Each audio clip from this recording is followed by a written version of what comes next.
Hello guys, welcome back to the another video. स्वागत है भाई लोग आप सभी का एक और नए वीडियो में। स्वागत है गाइस आप सभी का एक और नए वीडियो में। जिसका डर था वही हुआ। जी हाँ, जिसका डर था वही हुआ गाइस। इंडिया एक और सीरीज 2-0 से हार गई। एक और सीरीज इंडिया क्लीन स्वीप हो गई है। एक टेस्ट मैच जीतने के लिए इंडिया की हालत खराब हो रही है अपनी होम कंडीशन में।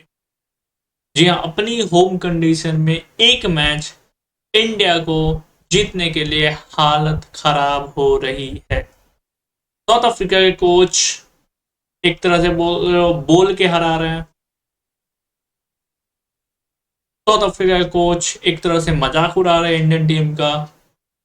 लेकिन साउथ अफ्रीका टेम्बा बहुमा की कैप्टनसी में कमाल की क्रिकेट खेली है, उसकी दाद देनी पड़ेगी।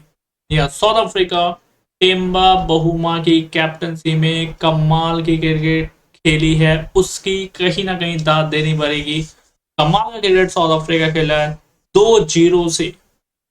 जी हाँ, 2-0 से साउथ अफ्रीका ने इंडिया को हरा दिया है, क्लीन स्वीप कर दिया है।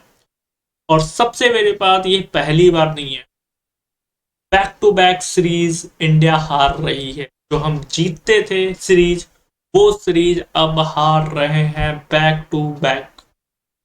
चाहे होम सीरीज हो चाहे अवे सीरीज हो। जी हाँ, जो सीरीज लास्ट के कोच जो थे उनमें हम जीतते थे सीरीज, अब वही सीरीज हम गंभीर की कोचिंग, गौतम गंभीर की कोचिंग में अब हम हार रहे हैं। पहले न्यूजीलैंड 3-0 से हमें हरा के चली जाती है। हमारे ही होम ग्राउंड हमारे होम ग्राउंड में न्यूजीलैंड आती है, बड़े आसानी से 3-0 से हरा के चली जाती है।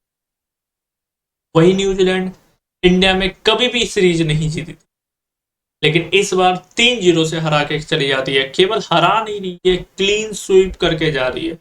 मतलब एक तरफा मैच, क्लीन स्वीप। फिर उसके बाद हम जाते हैं ऑस्ट्रेलिया, बीजीटी। वही बीजीटी की लास्ट दो बीजीटी 10 साल में हम जीते हुए थे। जी हाँ, लास्ट दो बीजीटी बैक टू बैक हम ऑस्ट्रेलिया में जाके जीत रहे थे। लास्ट दो बीजीटी, पहले किंग कोहली की कैप्टनसी में, फिर अजिंक्य रहाणे की कैप्टनसी में, लास्ट दो बीजीटी हम जीते थे ऑस्ट्रेलिया में। इस बार हम ऑस्ट्रेलिया गए, बीजीटी हार गए। 3-1 से ऑस्ट्रेलिया हमें हरा दी। फिर वापस घर आए। घर में साउथ अफ्रीका के खिलाफ अब टेस्ट मैच सीरीज हुआ, 2 मैचों का टेस्ट सीरीज था। 2-0 से हम यहाँ पे भी हार। India in red ball cricket बहुत ही सीरियस कंसर्न अभी आपको देखने को मिल रहा है। जी हाँ, रेड बॉल क्रिकेट में बहुत ही सीरियस कंसर्न हमें देखने को मिल रहा है। उसके बाद हारने के बाद भी कोच साहब गौतम गंभीर प्रेस कॉन्फ्रेंस में आते हैं और फिर वही घिसा पीटा, यंग लड़के हैं, इन्हें थोड़ा टाइम देना पड़ेगा। Test cricket it not an easy cricket. ये तो सब बोल रहा है test cricket it not an easy cricket. ये पहले से ही सब लोग बोल रहे हैं, और इसलिए सारे सीनियर प्लेयर को हटाने नहीं बोल रहे थे। किंग कोहली, चेतेश्वर पुजारा, अजिंक्य रहाणे, आपने खुद सारे प्लेयर्स को हटाए हैं। सारे सीनियर प्लेयर्स को हटा के आप यंग प्लेयर्स को डाल दिए, और सारे यंग प्लेयर्स। उसके बाद फिर आप हारते हो तो प्रेस कॉन्फ्रेंस में आगे बोलते हो गिव और टाइम चाहिए क्योंकि ये यंग प्लेयर है। तो फिर ये तो सब पहले से ही बोल रहा है कि चेतेश्वर पुजारा को आपने क्यों हटाया, किस रीजन से वजह से। वो सीनियर ओल्ड हो गए थे इसलिए। अजिंक्य रहाणे को क्यों आपने हटाया, सीनियर ओल्ड हो गए थे इसलिए। किंग कोहली को रिटायरमेंट क्यों लेना पड़ा, क्यों रिटायरमेंट उन्हें लेना पड़ा, ये फोर्स किया गया था क्योंकि अब हमारे टीम में आपकी जगह नहीं बन रही थी। कहीं ना कहीं एक तरह से कर दिया था, क्योंकि अगर तुम देखोगे कल जो है विकास कोहली, जो विराट कोहली के ब्रदर है, उन्होंने भी कल ट्वीट करके बोला है कि पहले इंडिया में 3 नंबर पे राहुल द्रविड़ 15 साल खेले थे, 3 नंबर पोजीशन पे। फिर चेतेश्वर पुजारा आए जो कि 10 साल से ज्यादा 3 नंबर पे बैटिंग किए, और अब उनका रिप्लेसमेंट किसे दिया जा रहा है, बॉलर को, वशिंगटन सुंदर को 3 नंबर पे बैटिंग दिया जा रहा है। क्या वशिंगटन सुंदर राहुल द्रविड़ बन जाएंगे? क्या वशिंगटन सुंदर चेतेश्वर पुजारा बन जाएंगे? तो आप मेन बैट्समैन को हटा रहे हो, स्पेशलिस्ट को हटा रहे हो, और उसके जगह पे आप रिप्लेसमेंट किसको ला रहे हो? एक बॉलर को। तो dressing room, coach, management and selector, तमाम गाइस जो भी इससे जुड़े हुए हैं, क्या प्लानिंग हो रही है, क्या नहीं हो रही, क्योंकि आज सेकेंड टेस्ट मैच आज पता था इंडिया नहीं जीतने वाली है, बट इंडिया के पास एक चांस था कि इंडिया ड्रॉ करवा सकती थी ये टेस्ट। ये इंडिया के पास चांस था कि इंडिया ये टेस्ट मैच ड्रॉ करवा सकती थी, बट प्लेयर्स आए, पता नहीं लप्पे घुमाने लगे, एक पे एक आउट होते गए, और एट द एंड जो हमें इस टेस्ट मैच दूसरे दिन लग रहा था कि ये एक बार फिर से इंडिया फंस चुकी है, जब साउथ अफ्रीका 489 रन बनाती है, वहीं पे लग रहा था इंडिया एक बार फिर से फंस चुकी है। और वो एट द एंड आज 5वां दिन रिजल्ट भी ऑफिशियल तौर पे आ गया कि 2-0 से इंडिया हार चुका है। टेम्बा बहुमा की कैप्टनसी में साउथ अफ्रीका 25 सालों के बाद कोई सीरीज जीती है इंडिया में, इंडिया को हरा के। जी हाँ, टेम्बा बहुमा की कैप्टनसी में साउथ अफ्रीका 25 सालों में कोई सीरीज जीती है इंडिया में, इंडिया को हरा के। ये बहुत ही बड़ी बात है। और टेम्बा बहुमा की कैप्टनसी में साउथ अफ्रीका एक भी टेस्ट मैच नहीं हारी है, एक सिंगल टेस्ट मैच नहीं हारी है। 12 टेस्ट मैच में 11 जीते हैं और एक ड्रॉ हुआ है। तो captain leading from the front कहीं ना कहीं साफ तौर पे नजर आ रहा है। टेम्बा बहुमा की कैप्टनसी में South Africa World Test Championship final भी जीती, इंडिया में आके 2-0 इंडिया को भी हरा के गई। एक भी टेस्ट मैच हारी ही नहीं है अभी तक साउथ अफ्रीका टेम्बा बहुमा की कैप्टनसी में। अब टीम भी कंपैरिजन करोगे तो इंडिया 3 ऑलराउंडर के साथ खेल रहा है, साउथ अफ्रीका बोल सकते हो एक ऑलराउंडर, वो मार्को जेंसन बोल सकते हो, क्योंकि मल्डर जो देखने को मिल रहा है, मल्डर कहीं ना कहीं बैट्समैन के रूप में खेल रहे हैं, क्योंकि बॉलिंग तो कर नहीं रहे, 2-3 ओवर ज्यादा कर रहे हैं। तो अगर देखोगे तो साउथ अफ्रीका एक ऑलराउंडर के साथ खेल रहा है, इंडिया 3 ऑलराउंडर। इतने सारे ऑलराउंडर क्या कर लिया? आज तो ड्रॉ के लिए था, आज तो आपको रन नहीं बनाना था। क्या आपके इतने सारे ऑलराउंडर, इतनी डीप बैटिंग काम आई? यही चीज ओडीआई में भी हो रहा है, T20 में भी होता है, जब ऊपर से विकेट गिर जाते हैं तो क्या उस दिन डीप बैटिंग आपकी काम आती है?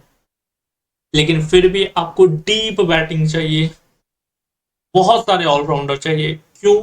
ऑलराउंडर के चलते आपको स्पेशली बैट्समैन बॉलर घटाना पड़े, लेकिन ऑलराउंडर आपको चाहिए, समझ के बाहर है। और प्रेस कॉन्फ्रेंस में जब गौतम गंभीर से पूछा भी जाता है कि कोचिंग के हिसाब से क्या आपका रोल है, कुछ इस तरह सवाल भी पूछा जाता है, तो गौतम गंभीर ने कहा कि बीसीसीआई मेरे पे कॉल लेगी, और फिर वही महान वाली बात है कि मेरे से पहले देश इंपॉर्टेंट है, क्रिकेट टेस्ट क्रिकेट इंपॉर्टेंट है, सब चीज इंपॉर्टेंट है, लेकिन आप एज अ कोच आप क्या कर रहे हो ये भी दिख रहा है। एक प्लेयर को आप फेवरिज्म कर रहे हो T20 में कि उस प्लेयर के कारण पूरा लाइनअप ऊपर नीचे हो जाए, डजेंट मैटर, लेकिन वो प्लेयर आपका प्लेइंग 11 में खेलना चाहिए, क्योंकि पहले से टीम इंडिया खतरनाक खेल रही थी T20 में। 397 इंडिया बनाई बिना वो प्लेयर से, 285 रन इंडिया बनाती है T20 में, वो भी साउथ अफ्रीका में जाके, बिना वो प्लेयर की वजह से। फिर एक और मैच में 240 के आसपास बनाती है इंग्लैंड में, बिना वो प्लेयर की वजह से, वो है शुभमन गिल। शुभमन गिल T20 में नहीं था, तब इंडिया का ये स्कोर था 397, 285, फिर आपका 240 T20 में स्कोर था। और संजू सैमसन 3 शतक, तिलक वर्मा 2 शतक, संजू सैमसन, अभिषेक शर्मा ओपनिंग, 3 नंबर पे तिलक वर्मा, 4 पे सूर्या, ये सेट हो गया था। बट क्योंकि आपको शुभमन गिल को खिलाना है, आप उसे लाते हो स्क्वाड में, वाइस कैप्टन देते हो, क्योंकि बिना वाइस कैप्टन के उसके टीम में जगह ही नहीं बन पा रहा था, तो आपको वाइस कैप्टन देना पड़ता है, और एशिया कप में लाते हो। और एशिया कप में शुभमन गिल पूरा ओपनिंग बैट्समैन खेलता है, और जबकि ये पता है कि ओपनर नीचे जाके बैटिंग करना बहुत मुश्किल होता है, और अभी तक शुभमन गिल का ऐसा कुछ खास परफॉर्मेंस भी नहीं आया है एशिया कप से लेके अभी तक। T20 जो ऑस्ट्रेलिया में हुआ, उससे पहले एशिया कप में हुआ है, जब से कैप्टन दी गई है ओडीआई में भी कुछ खास परफॉर्मेंस नहीं आया, लेकिन क्योंकि आपको सुमन गिल को प्रमोट करना है तो उस एक प्लेयर की वजह से पूरा बैटिंग लाइनअप आपको ऊपर नीचे करना पड़े, बट आप कर रहे हो। और गौतम गंभीर ने ये भी बोला है कि मैं ही वो कोच हूँ कि मेरे ही कोचिंग में इंडिया एशिया कप जीती है। लिटरली आप एशिया कप विनिंग को आप बड़े मार्जिन बता रहे हो। एशिया कप में कौन कौन से टीम थे? UAE, USA, Oman, Hong Kong, Sri Lanka की क्रिकेट अभी बहुत खराब है, बांग्लादेश क्रिकेट अब बांग्लादेश से कंपैरिजन कर, पाकिस्तान अब पाकिस्तान से कंपैरिजन कर रहे हो। कोई भी मेन टीम जो वर्ल्ड में है वो नहीं थी, ना ऑस्ट्रेलिया, ना इंग्लैंड, ना साउथ अफ्रीका, कोई भी, ना न्यूजीलैंड। इन 4 टीम में से कोई टीम एशिया में नहीं थी, क्योंकि एशिया में केवल एशिया टीम होती है। और आप एशिया आप जीत के आप खुश हो रहे हो, फिर उसके बाद आप बोल रहे हो कि इंग्लैंड के खिलाफ हम मेरे ही कोच में मेरे ही अंडर इंडिया ने ड्रॉ किया था। आपसे पहले भी जब इंडिया इंग्लैंड गई थी तो ड्रॉ की थी, बाय द वे। से पहले भी इंडिया इंग्लैंड गई थी कोहली की कैप्टनसी में, ड्रॉ की थी इंडिया। फिर गंभीर ने बोला कि मेरे ही कोचिंग के अंदर चैंपियन ट्रॉफी इंडिया ने जीती है। By the way Rohit Sharma ने ऑलरेडी वो क्रेडिट राहुल द्रविड़ को दे दिया है, क्योंकि चैंपियन ट्रॉफी की जो टीम थी वो आपकी नहीं थी, वो राहुल द्रविड़ की ऑलरेडी बनी बनाई टीम आपको मिली थी, और जिसको अब आपने तोड़ा है ऑस्ट्रेलिया क्रिकेट से पहले, ऑस्ट्रेलिया टूर से पहले। कैप्टनसी आपने चेंज की है, फिर आप जो चेंजेस लाए वो अब आपकी टीम है। जब चैंपियन ट्रॉफी की टीम इंडिया जीती थी वो बनी बनाई राहुल द्रविड़ सर की टीम आपको मिली थी, और जिसमें रोहित शर्मा ने already credit Rahul Dravid sir को ऑलरेडी दिया हुआ है। Champion trophy winning credit Rahul Dravid को ऑलरेडी रोहित शर्मा ने दी। पता नहीं इंडिया रेड बॉल क्रिकेट कहाँ जा रही है। और अगर सच में बताऊं तो T20 क्रिकेट भी इंडिया खास नहीं खेल रही है, क्योंकि एक मैच में अगर कोई स्पेशलिस्ट बॉलर अपोनेंट टीम का खेलता है तो वहां पे इंडिया फंस जाती है। आपको याद होगा हैजलवुड, केवल एक बंदा सेकंड T20 मैच और फर्स्ट T20 मैच खेल रहा था। सेकंड मैच में इंडिया की हालत खराब हो गई थी, पहला मैच बारिश की वजह से रद्द हुआ था, और सेकंड T20 मैच में इंडिया की हालत खराब हो गई थी। और जहां जहां हम हार रहे हैं वहां वह हम जीतते आ रहे थे लास्ट 10 साल या 8 साल बोलो 9 साल में, और अब वहां अब हारना चालू हो चुका है। 25 सालों के बाद साउथ अफ्रीका जीतती है, न्यूजीलैंड तो कभी जीती ही नहीं सीरीज, पहली बार क्लीन स्वीप करके जीत जाती है। ये समझ में नहीं आ रहा इंडियन रेड बॉल क्रिकेट फिलहाल कहाँ जा रहा है, और क्या जीजी को आगे भी कोचिंग रहना चाहिए, आप लोग कमेंट बॉक्स में बताना। अभी के लिए फिलहाल इतना ही अपडेट, मिलता है नेक्स्ट वीडियो में। लाइक एंड सब्सक्राइब सारे भाई लोग कर देना गाइस।